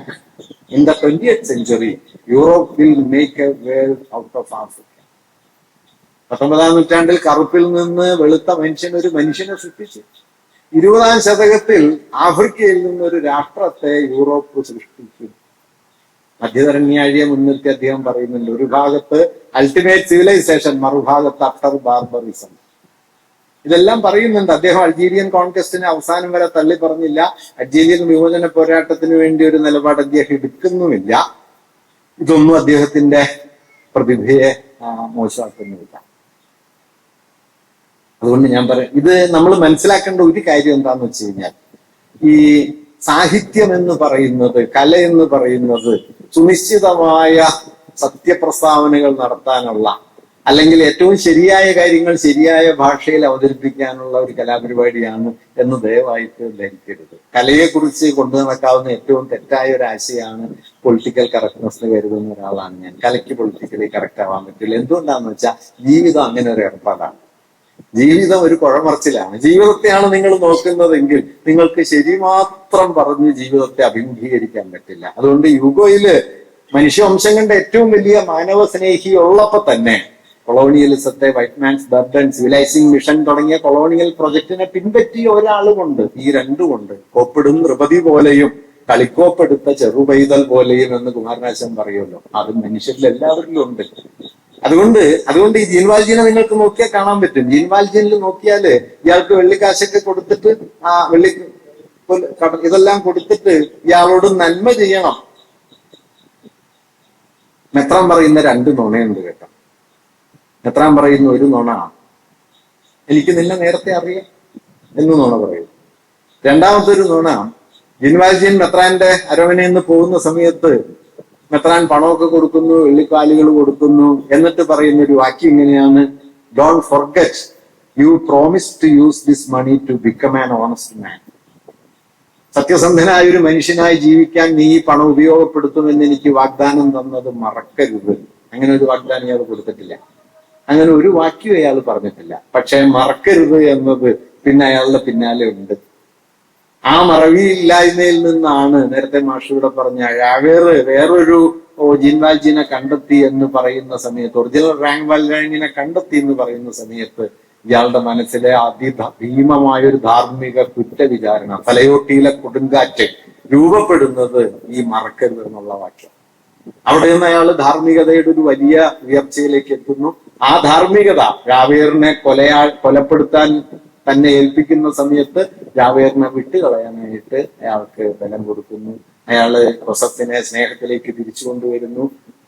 തിന്മയ്ക്ക് മുമ്പിൽ ഉയർന്നു നിൽക്കുന്ന നന്മയായി സ്വയം മാറാൻ അയാൾക്ക് പറ്റുകയും ചെയ്യും. ഇത് സാധ്യമാണോ? ഇതാണ് ഈ യോസഫ് ഉന്നയിക്കുന്ന ആ ടൈറ്റിൽ. അതാണ് പെർഫെക്റ്റ് ഇമ്പോസിബിലിറ്റി, സമ്പൂർണമായിട്ടുള്ള ഒരു അസാധ്യത. പക്ഷെ സമ്പൂർണമായ ഒരു അസാധ്യതയെ മനുഷ്യരെന്ന് ലക്ഷ്യം വെക്കുന്നുണ്ട്. ഒരുപക്ഷെ ആ ലക്ഷ്യത്തിൽ ഒന്നിന്റെ പേര് ദൈവം എന്നാണ്, മറ്റൊന്നിന്റെ പേര് ഉട്ടോപ്പിയ എന്നാണ്, മറ്റൊന്നിന്റെ പേര് കമ്മ്യൂണിസ്റ്റ് സമുദായം. ഒരു പെർഫെക്റ്റ് ഇമ്പോസിബിലിറ്റി അത് മനുഷ്യവംശത്തിന് ആവശ്യമാണ്. ഒരുപക്ഷെ ഇതെല്ലാം മാറ്റിയിട്ട് ഞാൻ ഒറ്റ വാക്കിൽ ചുരുക്കി പറയാൻ കേട്ടോ. ആ പെർഫെക്റ്റ് ഇമ്പോസിബിലിറ്റിയുടെ പേരാണ് നീതി. ആ പെർഫെക്റ്റ് ഇമ്പോസിബിലിറ്റിക്കുള്ള മനുഷ്യവംശത്തിന്റെ നിരന്തരമായ യാത്രയാണ്. ആ യാത്രക്കിടയിൽ നിങ്ങൾ അപൂർണതകളെയാണ് കാണുക, വൈരുദ്ധ്യങ്ങളെയാണ് കാണുക, വിച്ഛേദങ്ങളെയും ഇടർച്ചകളെയുമാണ് കാണുക. അതിനെ മറച്ചു പിടിച്ചു കഴിഞ്ഞാൽ പിന്നെ ജീവിതം ഉണ്ടാവില്ല. അതുകൊണ്ട് പാവങ്ങൾ എന്ന് പറയുന്ന ഈ കൃതി അതിന്റെ എല്ലാ മഹിമയും നിലനിർത്തുമ്പോൾ തന്നെ ഞാൻ ഈ പറഞ്ഞതുപോലെ അതിനകത്ത് അത് എഴുതിയ ആളിൽ അതിനകത്ത് ഒക്കെ ധാരാളം വൈരുദ്ധ്യങ്ങൾ നമുക്ക് കാണാൻ പറ്റും. ഇപ്പൊ മനുഷ്യാവസ്ഥയെക്കുറിച്ച് ഏറ്റവും കൊടിയ ഉത്കണ്ഠകൾ വച്ച് പുലർത്തിയ ഒരാളായിരുന്നല്ലോ ഡോസ്റ്റോയവ്സ്കി. ഡോസ്റ്റോയവ്സ്കിയിൽ സൂക്ഷിച്ചു നോക്കിയാൽ നിങ്ങൾക്ക് ആന്റിസെമിറ്റിസം എത്രയെങ്കിലും കാണാം, ജൂതവിരോധം. അതുകൊണ്ട് ജൂതവിരോധാണ് ഡോസ്റ്റോയവ്സ്കി എന്ന് പറയാൻ പറ്റില്ല. ഷേക്സ്പിയറിൽ റേസിസം കാണാൻ ഇപ്പൊ ഒരു പ്രയാസമില്ല. നവചരിത്രവാദികളും കൾച്ചറൽ മെറ്റീരിയലിസ്റ്റുകളും ഒക്കെ ധാരാളമായിട്ട് കണ്ടതാണ്. പക്ഷെ അതല്ലല്ലോ, അതിനും അപ്പുറത്താണല്ലോ. എന്നതുപോലെ അതിനപ്പുറത്തേക്കുള്ള ഒരു പോക്ക് ഈ കൃതിക്കുണ്ട്. അത് വന്ന സമയത്ത് തന്നെ ഞാൻ പറഞ്ഞതുപോലെ പാരീസിനെ ഇളക്കി മറിച്ചു. 3,12,000 ഫ്രാങ്കിന്റെ വിൽപ്പനയാണ് അത് ആദ്യം നേടിയത്.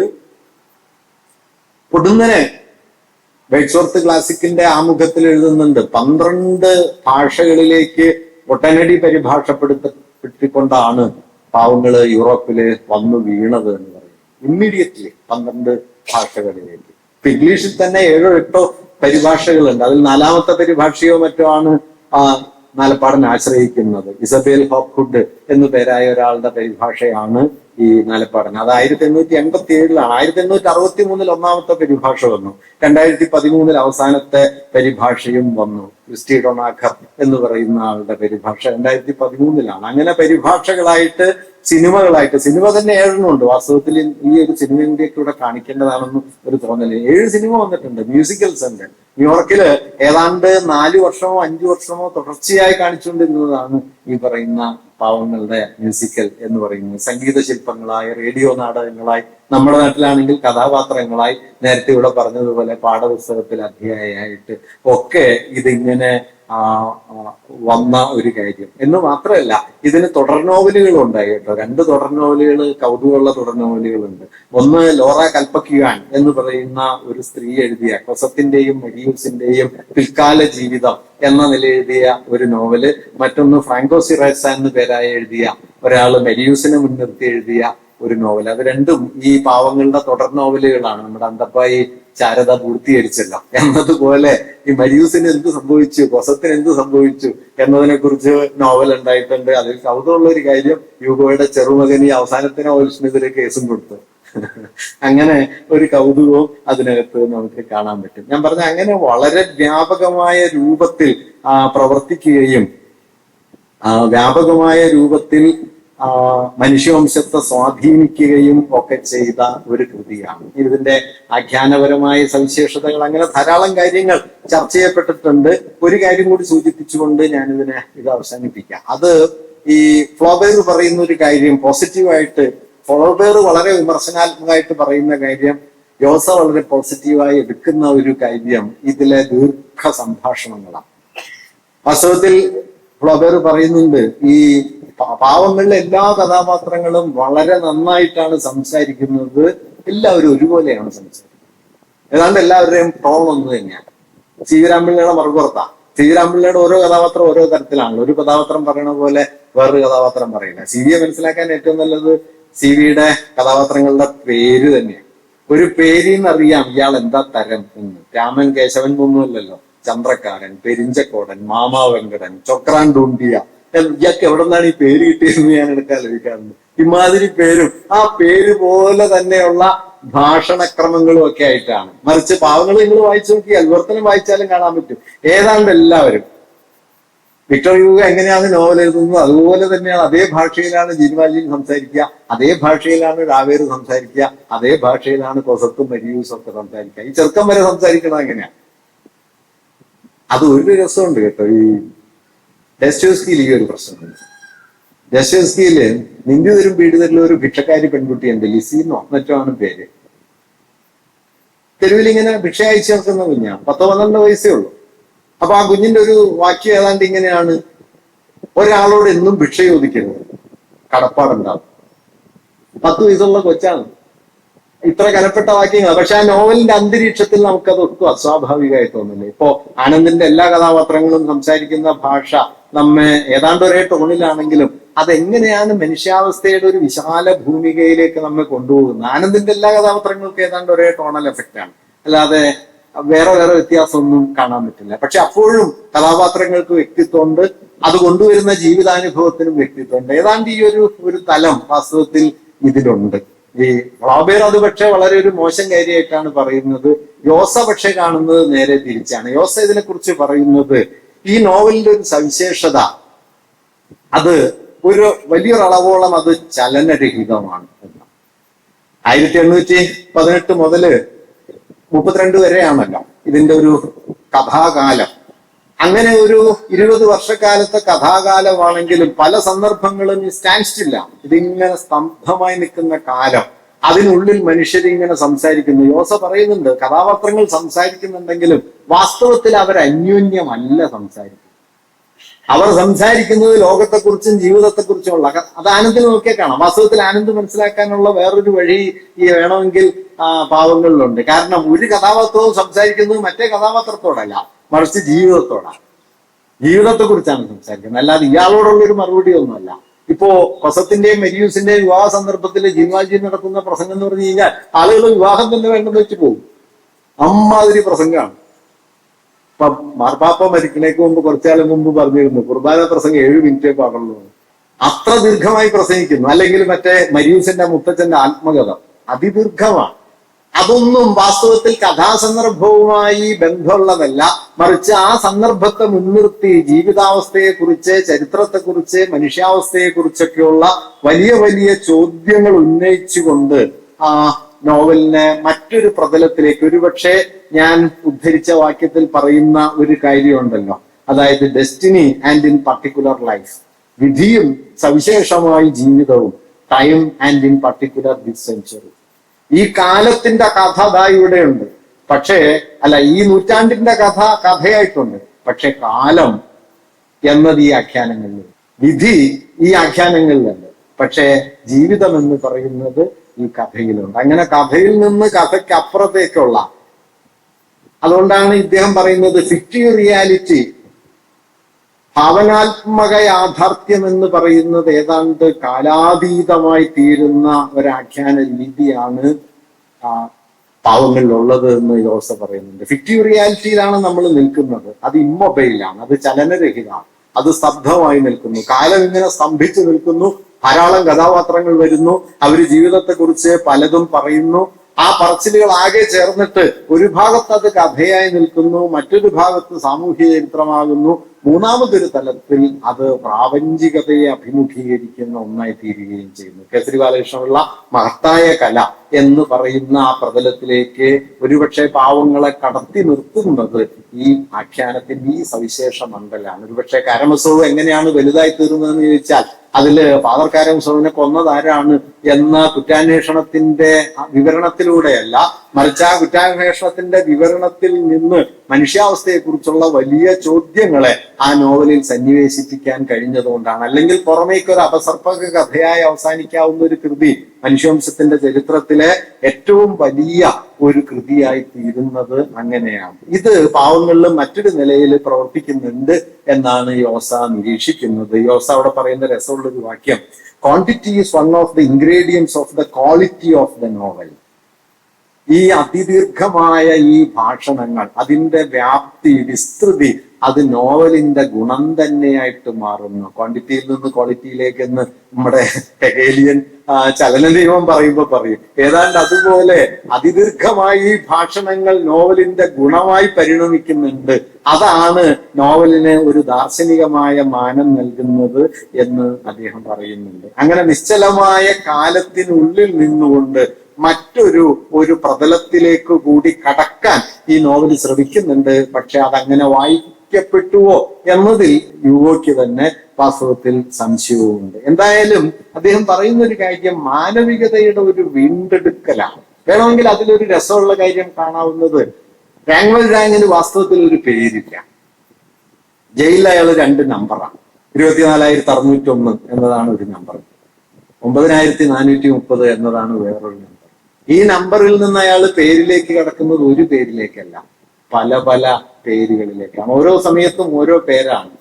യൂഗോ അതിനെക്കുറിച്ച് പറയുന്ന ഒരു കാര്യം, what society guarantee for other people. ജിൻവാൽജിന് ഇല്ലാത്തത്. What society guarantee for other people? Individuality, a language, a conscious, a personal history and identity. ഇതൊന്നുമില്ല. ഇത് വീണ്ടെടുക്കലാണ് റിഡംഷൻ. അയാളുടെ മോക്ഷം എന്ന് പറയുന്നത് വെറും മോക്ഷമല്ല. അവിടെ പാപത്തിൽ നിന്നുള്ള വെറും മോക്ഷത്തിന്റെ കഥ മാത്രമല്ല, മറിച്ച് മനുഷ്യാവസ്ഥയുടെ വീണ്ടെടുക്കലാണ്, മാനുഷികതയുടെ വീണ്ടെടുക്കലാണ്, സ്വത്വത്തിന്റെ വീണ്ടെടുക്കലാണ്. അപമാനവീകരിക്കപ്പെട്ട അവസ്ഥയിൽ നിന്ന് ഈ മഞ്ഞക്കാടുമായിട്ട് നടക്കുന്ന സമയത്ത് എല്ലായിടത്തും നിന്ന് അട്ടി ഓടിക്കപ്പെടുമല്ലോ. മെത്രാന്റെ കൊട്ടാരത്തിലാണ് സ്വീകരണം കിട്ടുന്നത്. അതേക്കുറിച്ച് രാങ് പറയുന്ന ഒരു കാര്യം, ഞാൻ എവിടെ നിന്നും ആട്ടി ഓടിക്കപ്പെട്ടു, ഒരിടത്തും സ്വീകരിക്കപ്പെട്ടില്ല, ഒരു പട്ടിക്കൂട്ടിൽ പോലും. പട്ടിക്കൂടി കയറി കഴിയുമ്പോൾ ആട്ടി പുറത്താകുന്നു. അങ്ങനെ ഒരു പട്ടിക്കൂട്ടിൽ പോലും ഇടമില്ലാത്ത ഒരാൾ ആദ്യമായിട്ട് മനുഷ്യനായി മാറി.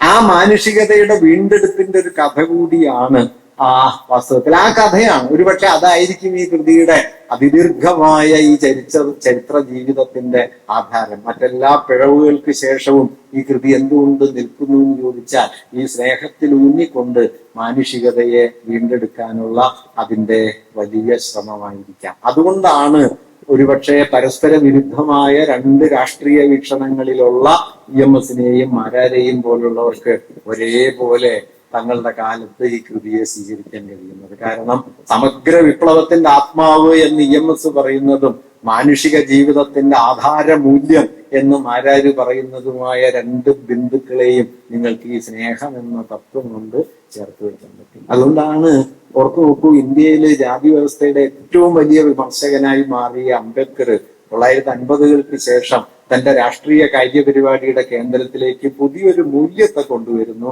അത് മൈത്രി എന്നത്. ആ മൈത്രി അംബേദ്കർ 4 മൂല്യങ്ങളായിട്ടാണ് വിശദീകരിക്കുന്നത്. 1, സർവചരാചരങ്ങളോടുമുള്ള നിരുപാധികമായ സ്നേഹം. 2, തനിക്ക് കൈവന്ന ആഹ്ലാദം മറ്റെല്ലാവർക്കും കൈവരണമെന്ന സമർപ്പണ ബുദ്ധി. 3, എല്ലാറ്റിനോടുമുള്ള തുറസ്. 4, ആരോടുമുള്ള വെറുപ്പില്ലായ്മ. വേണമെങ്കിൽ നിങ്ങൾക്ക് ഇതിനെ ജിന്നുവൽ. എന്തുകൊണ്ടാണ് ഇത്രയും റാഡിക്കലായ ഒരു രാഷ്ട്രീയ കാര്യ പരിപാടി ഉണ്ടാക്കിയതിന് ശേഷം അംബേദ്കർ ഈ മൈത്രിയിലേക്ക് എത്തുന്നത് എന്നാലോചിച്ചാൽ, വാസ്തവത്തിൽ ഞാൻ നേരത്തെ പറഞ്ഞ സ്നേഹം എന്ന് പറയുന്നത് മനുഷ്യർക്കിടയിലെ വ്യക്തിഗതമായ ഒരു അനുഭവ ബന്ധരൂപം എന്നതിനപ്പുറം സ്നേഹം എന്നത് വളരെ ആഴമുള്ള ഒരു രാഷ്ട്രീയ മൂല്യം, മറ്റൊരു നിലയിൽ പറഞ്ഞാൽ സ്നേഹം എന്ന വിപ്ലവ മൂല്യം നിലനിൽക്കുന്നുണ്ട്. ഈ വിപ്ലവ മൂല്യമാണ് ഒരുപക്ഷെ മാരാരെയും നിയമത്തിനെയും പാവങ്ങളിൽ ചേർത്ത് നിർത്തുന്നത് എന്നുകൂടി പറയാം. അന്തിമമായി ഞാൻ നേരത്തെ പറഞ്ഞ ഒരാശയം കൂടി സൂചിപ്പിച്ചുകൊണ്ട് അവസാനിപ്പിക്കാം. പാവങ്ങളില് യുഗോ പറയുന്ന ഒരു കാര്യം, എല്ലാം അപൂർണമാണ്. ആ അപൂർണതയിൽ നിന്ന് ഒരു പെർഫെക്റ്റ് ഇമ്പോസിബിലിറ്റി എന്ന് യോസ പറയുന്ന ഒന്നിലേക്ക് കടക്കാനാണ്. അതുകൊണ്ട് നീതി നിയമവും തമ്മിലുള്ള വൈരുദ്ധ്യം ഗാന്ധി പിന്നീട് വളരെ കൂടുതൽ അഡ്രസ് ചെയ്ത ഒരു ഇഷ്യൂ ആണ്. ഹന്നാരന്റ് മറ്റേ ഫാസിസ്റ്റ് വിചാരണയുടെ കാലത്ത് ഉന്നയിക്കാൻ ശ്രമിച്ച ഒരു പ്രശ്നമാണ്. ഒരുപക്ഷെ അടിസ്ഥാനപരമായ ഒരു പൊളിറ്റിക്കൽ ഇഷ്യൂ ആയിട്ട് മാറിയതാണ് നിയമവും നീതിയും തമ്മിലുള്ള വൈരുദ്ധ്യം എന്നത്. അത് രാവേറിൽ നമുക്ക് കാണാനായിട്ട് കഴിയും. രാവേർ നിയമത്തിന്റെ സമ്പൂർണ്ണ കാര്യക്കാരനാണ്. പക്ഷെ നീതിയെ അയാളെ അലട്ടുകയും നീതിയുടെ സമ്മർദ്ദം അയാളെ ജീവിതത്തിൽ നിന്ന് പിൻവാങ്ങേണ്ടുന്ന ഒരു സ്ഥിതിയിലേക്ക് എത്തിക്കുകയും ചെയ്യും. നിയമത്തിൽ 100% ഉറച്ചു വിശ്വസിച്ചുകൊണ്ട്, നിയമത്തിൽ 100% സത്യസന്ധനായതുകൊണ്ട് രാവേർ ആത്മഹത്യയാണ് ചെയ്തത്. 19-ാം നൂറ്റാണ്ടിലെ ഏറ്റവും മഹത്തരമായ ഒരു കളവ് എന്നത് മെത്രാൻ പറഞ്ഞ കളവാണ്. എനിക്ക് നിന്നെ മുമ്പേ അറിയാം എന്ന്. ആ കളവ്, അതിനെക്കുറിച്ച് പിന്നീട് പറയപ്പെട്ടൊരു വാക്യമുണ്ട്. റസലോ മറ്റോ പറയുന്നുണ്ട്, 19-ാം നൂറ്റാണ്ടിൽ ഉച്ചരിക്കപ്പെട്ട ഏറ്റവും ധാർമ്മിക ബലമുള്ള വാക്യം ആ നുണയായിരുന്നു. എങ്ങനെയാണ് ഒരു നുണ സത്യത്തെക്കാൾ വലിയ സത്യമായിത്തീരുന്നത്?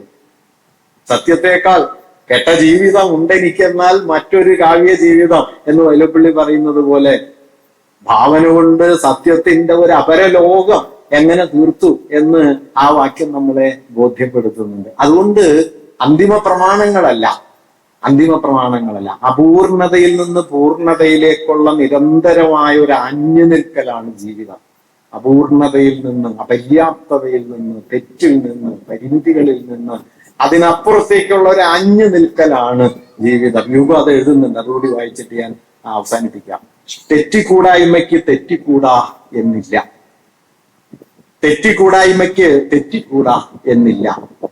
ഏത് നിയമസിദ്ധാന്തത്തിലും അബദ്ധം വരാം. നിയമശാസ്ത്രത്തിന്റെ എത്രയെങ്കിലും പ്രസംഗങ്ങൾ കഴിഞ്ഞാലും പിന്നെയും ചിലത് പറയാൻ ബാക്കിയുണ്ടാകാം. സമുദായ വ്യവസ്ഥ പരിപൂർണമല്ല. ഭരണാധികാരത്തിൽ ചപലത കെട്ടിക്കിടക്കുന്നു. നിർവികാര വസ്തുവിലും ഒരു വിള്ളൽ വരാം. ന്യായാധിപതികളും മനുഷ്യരാണ്. രാജ്യനിയമങ്ങൾ തെറ്റിപ്പോകാം. നീതിന്യായ സഭകൾക്കും അബദ്ധം പിണയാം. അതിനുശേഷം ഗംഭീരമായൊരു മെറ്റഫറാണ്. ആകാശത്തിന്റെ അപാരമായ നീലച്ചില്ലിന്മേൽ ഒരു വിടവ് കാണുക. ആകാശത്തിന്റെ അപാരമായ നീലച്ചില്ലിന്മേൽ ഒരു വിടവ് കാണുക. വാസ്തവത്തിൽ അങ്ങനെ ഒരു വാക്യം എഴുതിയ നാലപ്പാടൻ കണ്ണീർ തുള്ളി എഴുതിയ ഒരു മഹാകവിക്ക് അല്ലാതെ ഇത് എഴുതാൻ പറ്റില്ല. എന്തൊരു ഭാഷയാണ്! ആകാശത്തിന്റെ അപാരമായ നീലച്ചില്ലിൽ ഒരു വിടവ് കാണുക. ആ വിടവാണ് വാസ്തവത്തിൽ മനുഷ്യാവസ്ഥ.